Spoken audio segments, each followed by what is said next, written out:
Hey, welcome everyone to the Policy Committee meeting of February the 12th, 2025.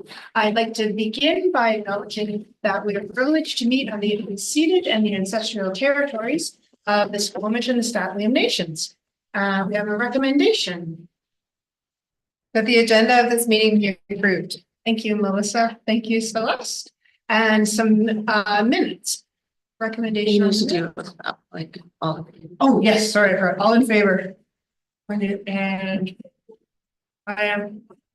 Rachel, are you in favor? Okay, thank you. We have a small quorum, so we have to really make sure we get everyone here today. Okay, lovely.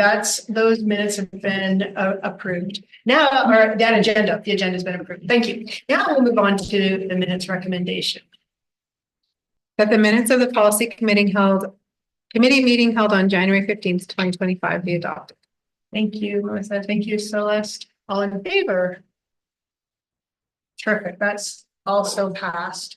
All right, that brings us right down to our first information item, which is the policy review schedule. And I'll turn that over to Danielle. Thank you. So there were a couple of changes to the schedule. I just want to check. Rachel, are you able to hear me okay online there? Yep. Okay, good. Thanks. And so basically policy 401, the senior management and district organization has been moved from March to April. And policy 503, the district student code of conduct has been added to have a review in June 2025. And that's all for changes to the schedule. Terrific. Any questions or comments? Okay, seeing none, we'll move down to item 6, which is discussion items. And the first one is policy 102, respectful workplace. And I'll turn that over to Chris and to David. All right, thank you very much. Thanks, everyone. Good morning. So the last time 102 was revised was in 2018. And while there were no substantive legislative change to any of the policies that are referenced, we took the opportunity in our efforts to make the clarity around our policies more accessible and clearer. You'll note that we made some organizational changes by putting in some clear headings that we hope make it easier to read for the public and all involved. Also added some updated language around equity and such things as microaggressions, culturally insensitive language, just to keep up with current nomenclature. So at the end of the day, the core principles and underlying mechanisms for respect workplace remain the same. I'm hoping that folks find the reorganization of structure is clear, and that the revised policy feels a little more explicit about expectations, processes, and protections in place.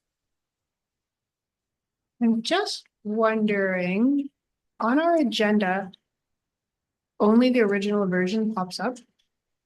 And I'm wondering, do you have The changed version is there. It just doesn't show the tracking. Yeah. I'm sorry. Okay, that makes sense then. Okay. I forgot to open with, because it was a reorganizational change. When we looked at what the track changes looked like, it was everything. A total mess. Literally everything was crossed out and moved around. So you'll see it in this policy. Thank you for noticing that. Okay. And the second policy where better just to have the reorg against the old one. Okay. Because it was just, I think it would look like gobbledygook to me. Okay, perfect. I was just wondering about that. Okay. Thanks a lot. I'd assume that as well, that for both of them, that you just did so much that it wouldn't have made any sense to have it. Yes. Okay, that makes sense then. Okay, lovely. Are there any questions or comments? Yes, let's go ahead. Yes, I thought you did a good job. It's a lot and these are important. For policy 102, my one piece of feedback is why are trustees not included? So it could say something like this policy also applies to all trustees where the trustee code of conduct is silent or not applicable, something like that, because there might be interactions between staff and trustees or whatever. I think it might be worth contemplating that.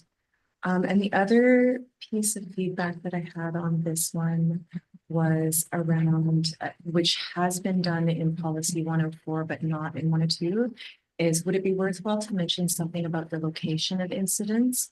For example, all physical and virtual locations where school district business is conducted, including online or social media forums, locations visited when traveling on school district related business, including conferences, meetings, or events, and any sites of work related social gatherings. So I can send this to you, Chris. I just didn't have a chance, but sometimes having the written notes. So for your consideration and possibly revising it. I know we generally aim to adopt the policies on the day that we look at them, but for these ones, because they're so important, I think maybe giving some consideration to potential revisions like that, if you need time to consider it before we do a vote at the board meeting, or perhaps if you feel like you could include something like that, given the tight timelines today. I'm fine with both of those. I think that what we want to ensure that we're doing in terms of being clear, that there is separate policy for the board, there's separate policy for students. But I do like that suggestion of the notwithstanding piece. So if you want to send me that language, and I'll send you the I think that would be text. super helpful. And then the other piece, around consistency across both policies or naming location. I don't feel staff might be would need to consider that. I think that's an awesome suggestion. And if the rest of the board is happy with those amendments as staff is, then I think we can certainly move forward. I don't need any more time. We can get that done. Yeah, Yeah. I'll send you the Appreciate text it. and if I may, I think that in, what I've just outlined with respect to like, so, let's say the Christmas party, that kind of thing. I'm not so sure that the language in 104 about location of events might capture events of social gatherings. So for your consideration in maybe tweaking, like, I think it might talk about social media, but perhaps not. I actually can't recall what 104 says, but I know that it does talk about location of incidents. So for your consideration at the same time, if you are naming, or if you're indicating something about location of incidents in 102, to maybe have the language mirrored in both policies. It's simple. We're gonna just turn to HR for 104, the specific policy harassment. We know for teachers, you're a teacher 24/7. That's sort of an understood thing in administrators. I don't know that the same applies to QP. We have expectations of professional, conduct, of course, but there is specific code of ethics for teachers and the BCTF that do spell out their expectation as well. But a teacher is as such both inside and outside of their work hours. That's a good comment on that, which talks about working hard, including district sponsor, that's Jerry on the side of the words. Right. So. Was it the social media that wasn't there? Then there was something that wasn't there that I was like, I maybe think it's the social media. that should be mentioned. Yeah. So, yeah, my only worry is if we start a list and we miss something that someone could pry on that one thing that we don't have in the list, rather than a general expression of any work related activity. Yeah, and maybe that's adequate. This is just, I'm not strongly, Point taken though, Yeah. like, yeah, totally.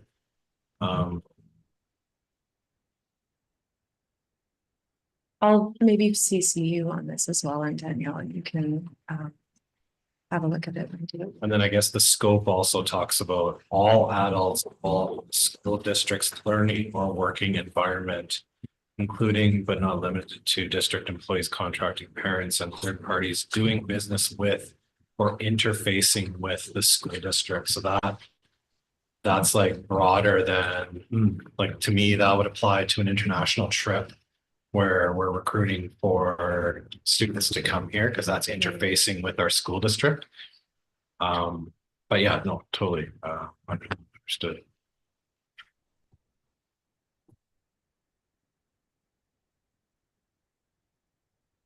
The other, we were asking your trustees for 102 and then we'll move to 104.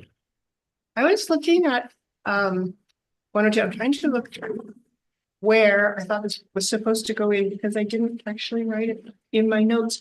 But I was thinking about artificial intelligence and the rise of that in popularity. Is there a spot here where we should address the use of artificial intelligence and how that might be impactful in the respectful workplace policy?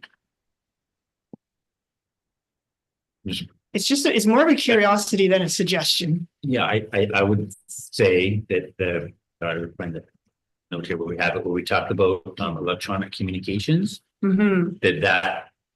that's again, that 30,000 governance. Okay, That we would address and include that. That said, I think, I know the provincially they're working on, core tenets for artificial intelligence policy, which I think I'm sure we'll be looking at and discussing at a later date.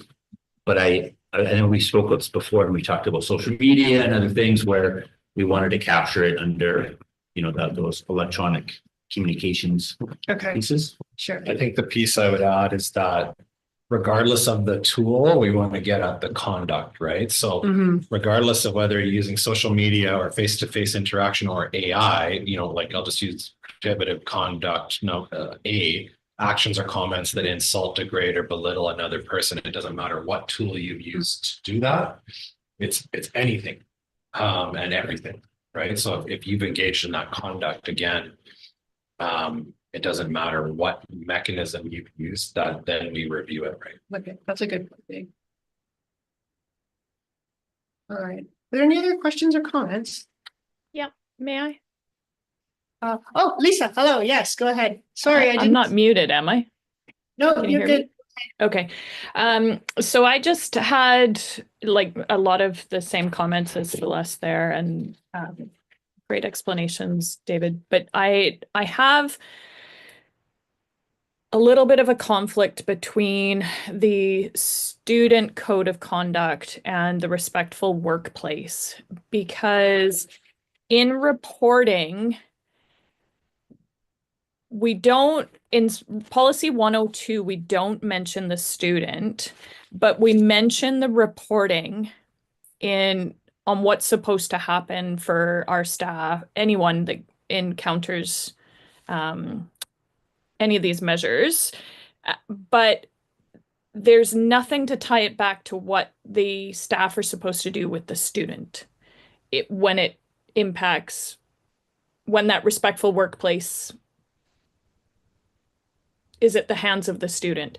So should we be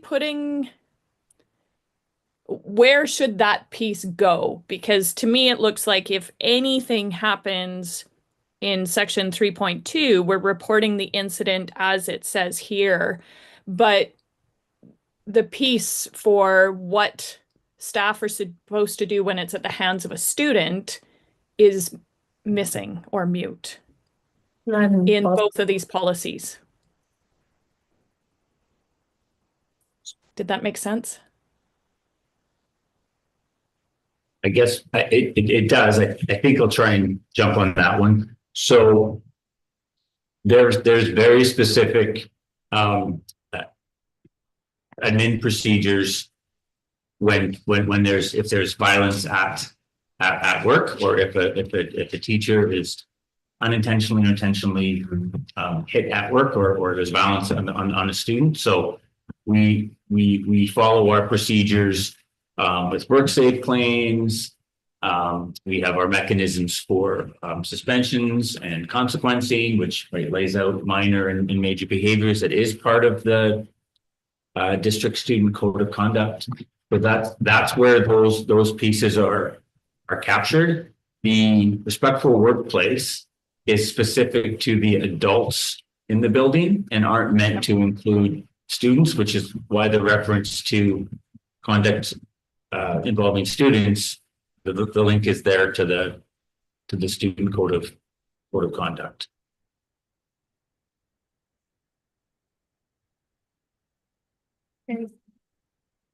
Does that help, Yeah, Lisa? so the student code of conduct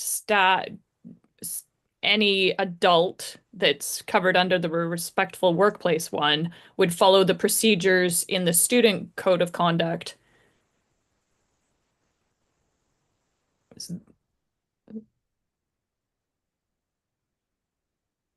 Yeah, so But-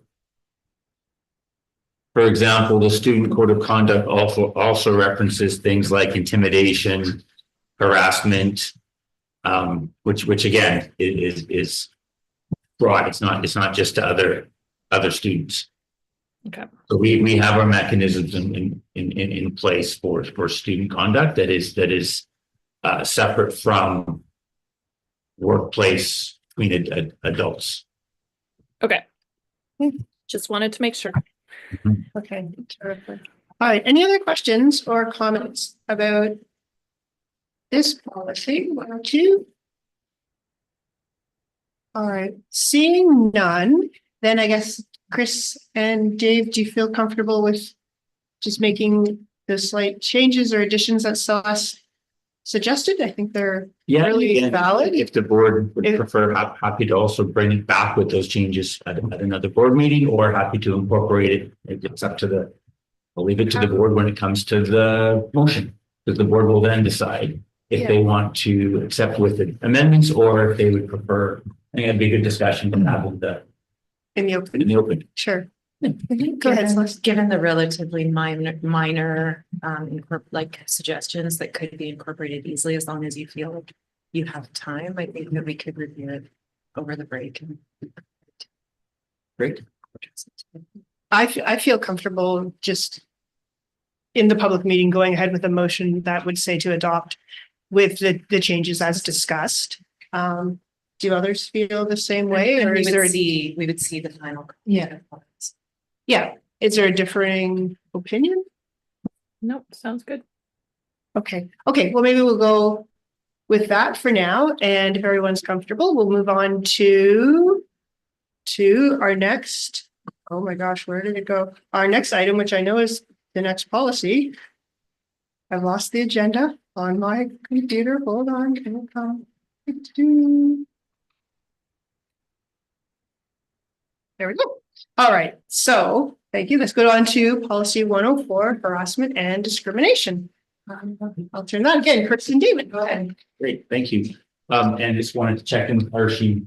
Did you get Celeste's comments for 104 from the previous conversation? So let's reiterate those once we go through if you'd like to. So again, for this policy, well, the same procedure with updating structure, some of the language, just on again having clear headings.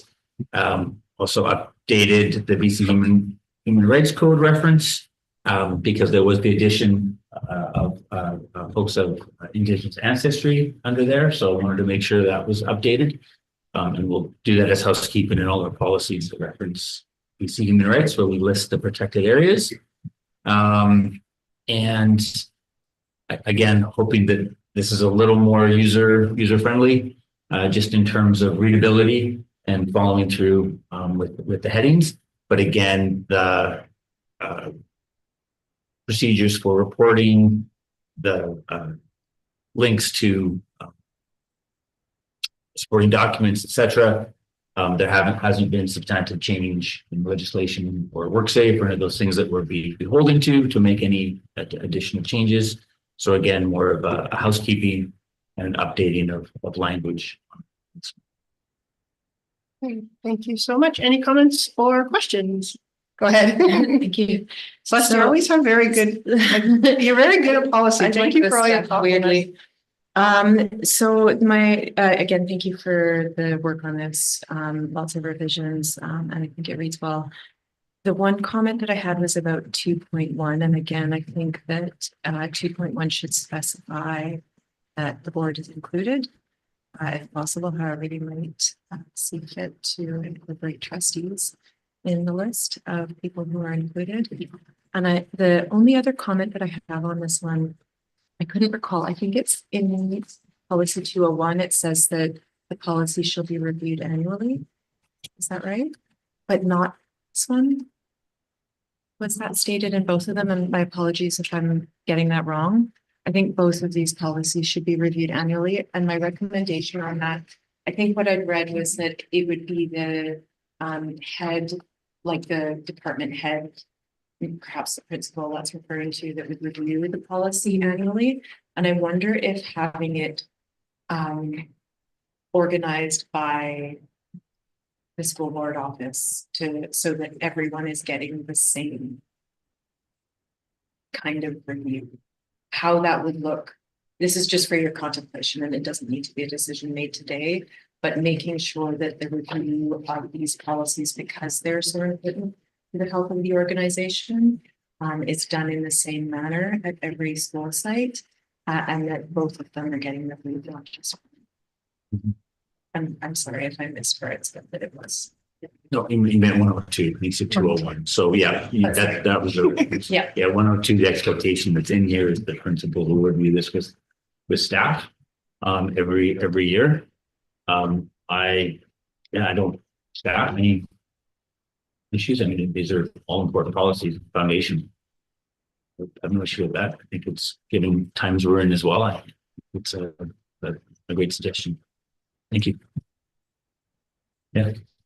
We'll add the same line on the bottom and share this with our principals moving forward the next year.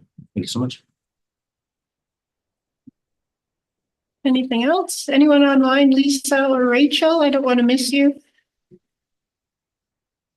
Rachel has her thumbs up. Lisa looks like she's happy. Okay, lovely. All right, then I think we can take that to the open board meeting as well. And if there's any more discussion needed, it can take place there, but I think it seems that everything is looking really great with this policy. And Celeste, thanks again for all your contributions. Like, you're really good at policy. It's like amazing. I know sometimes one of the other trustees and I were having a chat and we were like, oh, why didn't we think of that? I appreciate it. I mean, it is the board work. It's with my suggestions, right? So Yeah, no, it's fantastic. Thank you so much. Okay. Well, then, David, Dave, thank you for coming and taking some time away from your day. Okay, with that, I think we can move on to the recommendation, which is item number 7. If there's someone prepared to make that recommendation, that would be terrific. I can do that. Thank The you. Policy Committee recommends the Board of Education approve policy 102, respectful workplace, and policy 104, harassment and discrimination, with changes as discussed. And is there a seconder for that? Second. Oh, okay. There were many, so thank you. We'll go with Lisa because her voice was heard first. And any other comments or questions, discussion? Seeing none, all in favor? Okay, that means there will be none opposed. Everyone was in favor, so that will be passed, which brings us to questions of clarification from the public. Let's take a peek.